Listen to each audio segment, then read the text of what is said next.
Che cos'è questo? Un pallone sgonfio. Una sfera. Una ruota. No! Questa è aria. Aria appoderata di cuoio. E l'aria vola.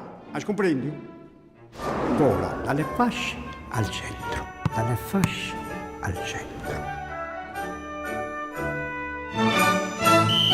Lei non è un arbitro in fuori classe.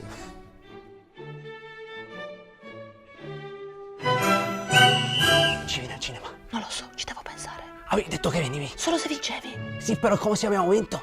Allora al cinema non ci vengo, ma è come se c'ero venuta. Ai!